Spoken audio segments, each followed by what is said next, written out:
बोलती पुस्तके. ज्यांना वाचनाचा नाद त्यांना बोलती पुस्तके घाली साद.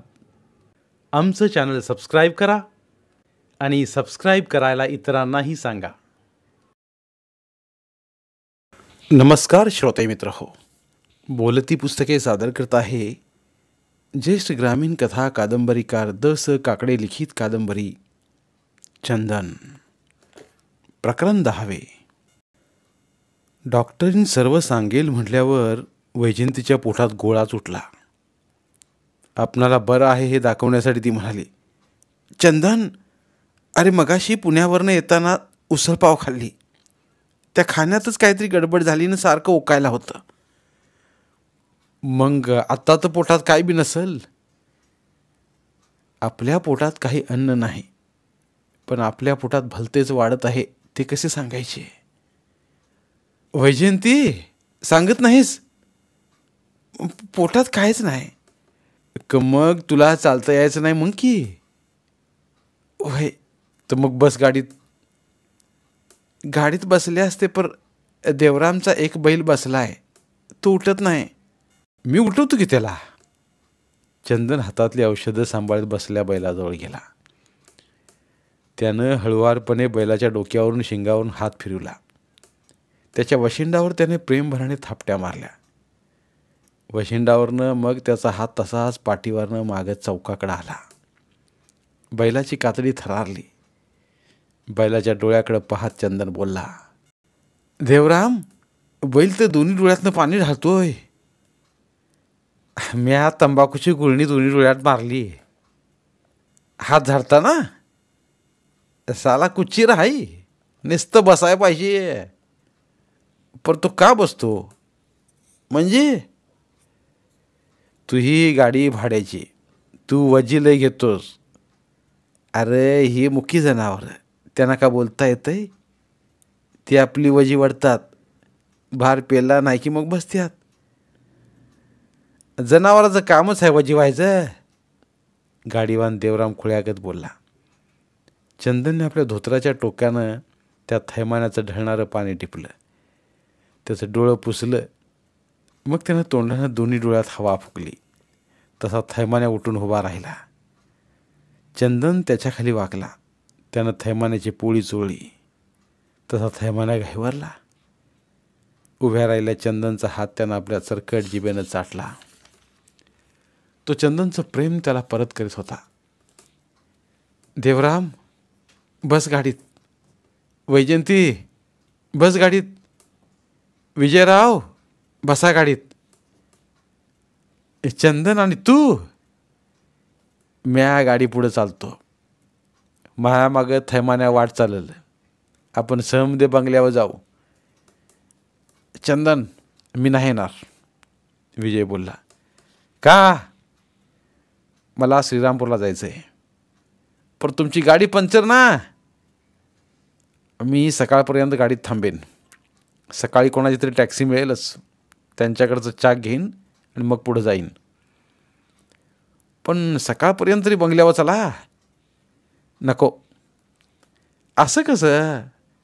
वैजयंतीला तुम्ही इतक्या लांबनं आणलंय, तुम्हाला चहा पाणी जेवण खाण कराय नको? तसं गेला तर त्या कर्नाटकी बाय चंदनला काय म्हणतील? त्या काहीच म्हणणार नाहीत. असं कसं म्हणता राव? म्या त्यांना चांगला ओळखतोय. माणूस ओळखायला लई टाईम लागत नाही. विजय ऐके ना तेव्हा चंदनने सरळ विजयचा हात धरून त्याला गाडीतच टाकलं. तसा देवराम बोलला, चंदन, ह्या साहेबाला माझ्या गाडीत टाकू नकोस. का? माझ्यावर गोळी झाडीत होता मगा तू. आता इसर समज गाडीवान देवराम. पर वैर कधी वाढू नये ते विसरावं. गाडीवान देवरामनं वैराची गुळणी गिळली. चंदन पुढे चालू लागला. मागणं गाडी चालू लागली. थैमाना त्या बसत नव्हता, चालत होता. गाडी हायवेचा रस्ता सोडून गावाच्या कच्च्या रस्त्याला लागली तेव्हा थैमान्या लंगडायला लागला होता. त्याला पाय टाकता येत नव्हता. थैमान्याचं लंगडणं पाहता चंदन थांबला. गाडीही थांबली. चंदन तसाच थैमानाच्या लंगडणाऱ्या मागच्या पायाकडे गेला. तो पाय त्यानं पाहिला. पायाची पत्री अर्धवट तुटली होती आणि ती पायात खुपसल्यानं त्याला लंगडत चालावं लागत होतं. पाय रक्तबंबाळ झाला होता. देवऱ्या, चंदन ओरडला. काय चंदन? गाडीवान देवरामनं गाडीतनं उडी मारली. अरे आपण शेतकरी, बैल आपलं देव, त्या देवाशी कसायासारखा वागतोस? बैलाच्या पायाकडे पाहिलंच? बैल ढोंग करतोय. ढोंग करत्यात माणसं, कारण त्यांना अक्कल जादा. शेणपणा कर, थैमानाला बाजूला काढ, हिथं झाडाला बांध. सकाळच्याला म्या बाबू पत्रीवाल्याला थैमानाची ही तुटकी पत्री काढायला सांगतो. काय? अरे पत्री तुटल्यावर बैल हुबा कसा राहील? तो बसणारच बा. देवरामनं चंदनचं दोन्ही हात धरला. म्हणला, चंदन, समजा गाव तुला अजीब म्हणतो ते खरं आहे. तुला थैमानाची गोम लगेच कळली, पण म्या कसा आहे. आता बास करतो तुला. म्या जातो गाडी घेऊन. पर गाडीला योकच बैल. दुसऱ्या बैला सांगती म्या जो धरून चालतोय. काय? वैजयंती बाईला ठीक नाही, त्यात लांबचा पाहुणा. वैजयंती गाडीच्या साठ्यात डोळे मिटून पडली होती. तिला डुलकी लागली. तिला बराच थकवा आला होता. तिच्या अंगात त्राणही उरलं नव्हतं. विजय तर शहाजोगासारखा बसला होता. तो खाली उतरायलाच मागत नव्हता. चंदन हा सोनरावाचा गडी आहे हे ऐकल्यानं त्याला चंदनविषयी हलकेपणाची जाणीव होती. देवरामनं बाजूला असलेल्या झाडाला बैल बांधला. गाडीच्या खाली दोरानं बांधलेल्या 4-5 पेंड्या काढून त्यानं त्या गुडघ्यावर दोन्ही हातानं सोडल्या आणि बैलाला टाकल्या. बैल खाली बसून वैरणीचं ताट फोडू लागला. थैमानाचं जू खांद्यावर घेऊन दुसऱ्या बैलासोबत चंदन चालू लागला. चंदन कष्टानं कसलेला होता. मनाचं टाचलं पोतं खांद्यावर टाकून तो सहजतेनं दौडत होता. त्याला त्या जुवाचं काहीच वाटत नव्हतं. तो सहजपणानं त्या दुसऱ्या बैलासोबत चालत होता. सोनराव सरपंच झाल्यापासून स्टँड ते गावच्या रस्त्याचं काम सुरू झालं होतं. रस्त्यावर खडी पडली ती, पण रूळ फिरला नव्हता. तेव्हा नाही म्हटलं तरी चंदनला जू खांद्यावरनं ओढताना जरा घसटच होत होती. चामडी जरा सोलत होती. स्वतःवर कष्ट पडलं तरी न बोलण्याचा चंदनचा स्वभाव होता. तो जुवाचं ते ओझं खांद्यावरनं ओढत होता. बैलाच्या बरोबरीनं चालणं तसं काही सोपं नव्हतं, पण चंदन अंगातल्या रगेवर सारं पेरत होता, ओढत होता. त्यानं खांद्याची कातडी चांगलीच निघालती. त्यातनं रक्त बाहेर टिपकायला सुरुवात झाली होती. समोरनं मोटरसायकल येत होती. तसा चंदन जागीच थांबला. मोटरसायकलची लाईट गाडीवर पडली. बैलासोबत पुढं जुवाला खांद्यावर घेतलेला चंदन त्या लाईटमध्ये न्हावून निघाला. कोण? चंदन? मोटरसायकलवरचे सोनराव आश्चर्यानं बोलले. हा मालक, म्याच. मालक म्हणू नकोस. भय आबासाहेब, म्याच आहे चंदन. सोनराव मोटरसायकलवरनं उतरले. बाईची झोप गडद होती. गाडीच्या चंदनकडे पाहत सोनराव बोलले, हे काय? पेशंट आहे गाडीत. म्हणजे? वैजयंती आहे. तिला काय झालंय? नक्की माहीत नाही. जरा इकडे ये. चंदन पुढे जातात सोनरावाने त्याच्या मानेवरनं हात फिरवला तर त्यांचा हात रक्तानं माखला. चंदन, हे काय? तुमच्या अन्नाची सेवा आबासाहेब. पर ही सेवा घेणाऱ्यानं तुला जनावर करावं? त्यांच्या जीवाला काही लाज लज्जाव? पर ह्याच्या जीवाला बरं नसल्याचं? तू ऐक माय, तुला जल्दीनं मरायचं आहे काय? पर शानाईस, गप्पस. सोनराव आणि जुवाचा बैल मोकळा गेला. गाडी उराळी करीत ते बोलले, वैजयंती उतर खाली. खालमानं वैजयंती खाली उतरली. विजय तिच्या आधीच उतरला होता. सोनराव आणि वैजयंतीकडे पाहत म्हटलं, वैजयंती, चांगलं पांग फेडलंस. चंदनला तू गाडी ओढायला लावलीस. त्याचं खांदं बघ, त्याची मान बघ. गळ्यावर कसायानं सुरा ठेवावा तसं तू त्याच्या मानेवर गाडीचं जू ठेवलंस. आबासाहेब, वैजयंतीला काय बी बोलू नका. म्याच त्यांना गाडीत बसविलं. आणि हा बालिस्टर कोण? वैजयंतीला पोचवायला आले ते गाडी घेऊन. कुठं आहे हिची गाडी? काही बैलगाडी हिचीच? विजयला ते अपमानास्पद वाटलं, तरी तो गप्प बसला. बोलावं तरी काय?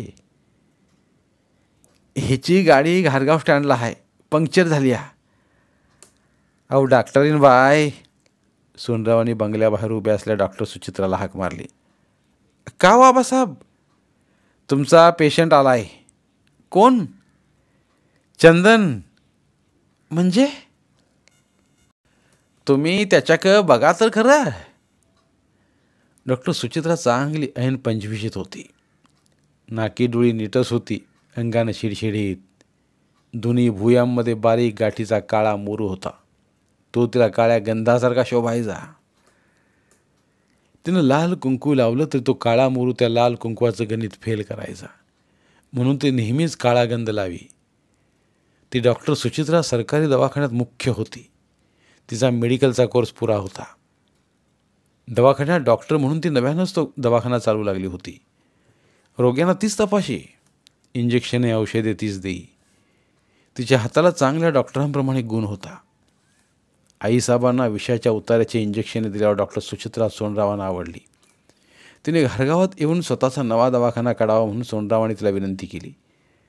कारण श्रीमंत सोनरावांना आईसाहेबांसाठी सेवेला योग्य माणूस हवं होतं. सुचित्रा त्यासाठी मिळाली होती. तिला ते डॉक्टरांबाई म्हणत. सोनरावांनी चंदनचे नाव घेता सुचित्राने त्याच्याकडे पाहिले. तो उघडा बंब होता. त्या रात्रीच्या लाईटच्या झोतात तो न्हाऊन निघालेला होता. त्याने अंगातला शर्ट कमरेला बांधलेला होता. त्याच्या गळ्यात पैलवानकीचा गळा गंडा होता. तर उजव्या दंडात लहानपणी महाराजांनी बांधलेली चांदीची लपटी पेटी होती. गोऱ्या पान वर्णाच्या चंदनच्या त्या लाजवाब मऊ शिल्पाकडे सुचित्रा पाहतच राहिली. मर्दानी सौंदर्य तिच्यापुढे उभं होतं. आबासाहेब. सुचित्रा देवळातल्या लहानच्या घंटेगत किनकिनली. बोला डॉक्टरीनबाई. ह्यांचं नाव काय म्हणाल? चंदन. चंदन काय? वाह, नाव तर फारच छान आहे. डॉक्टरीनबाई नुसतं नावच नाही, चंदन बी कमी छान नाही. त्याचं शरीर बघा की. मागच्या वेळी तुम्ही ह्याच्या पाठीवर थाप मारली होती. यानं तोंडानं ईक चाकून काढलं होतं ते. त्याचं शरीर बघा. सुचित्राला संकोचल्या गत झालं. ती रोग्यांच्या शरीरावरच्या जखमांना मलमपट्टी करी. तसं तिला पेशंटच्या शरीराचं काही वाटत नव्हतं. पण समोर असला हा निरोगी पेशंट. चंदन, तू इमान दाखव, खांदं दाखव. चंदन पुढे आला. सुचित्राने त्याच्या मानेकडं आणि खांद्याकडं पाहिलं. ते रक्तबंबाळ झाले होते. काय झालं? तिने चंदनकडे पाहत म्हटलं. झालं काही नाही, औषधाची जरवर नाही. कमरेचं शर्ट काढून त्या अंगात घालत चंदन बोलला. चंदन, मलमपट्टी करून घे. सोनराव बोलले. नगा आबासाहेब. तू यासाठी नाही बोलत म्या. मग? तू या आईसाहेबांसाठी बोलतोय. तिनं जर ही जखम बिगर औषध पाण्याची बघितली तर माहे डोसकं खाऊन टाकीली. आपल्या हातातल्या औषधांची पिशवी घेऊन चंदन तसाच बंगल्यातल्या आईसाहेबांच्या खोलीत गेला. आईसाहेब कॉटवर उठून बसल्या होत्या. त्यांच्या उशाजवळ स्टुलावर यशवंती बसली होती. बाटलीतलं औषध ती चमच्यानं आईसाहेबांना पाजत होती. हातातल्या औषधाची पिशवी खुंटीला अडकवत चंदन बाजूला झाला. आईसाहेबांच्या चरणावर डोके ठेवत म्हणाला. आईसाहेब, कशी तब्येत? ठीक आहे बेटा. तू दुपारपून दिसला नाहीस. नगरला गेलतो. नगरला? का? औषध आणायला. पर दुपारच्याला गाडी कोणची होती नगरला जायला? आळ्या फाट्यावर बसाय गेलतो. एवढा बवांडा घेतलास बेटा?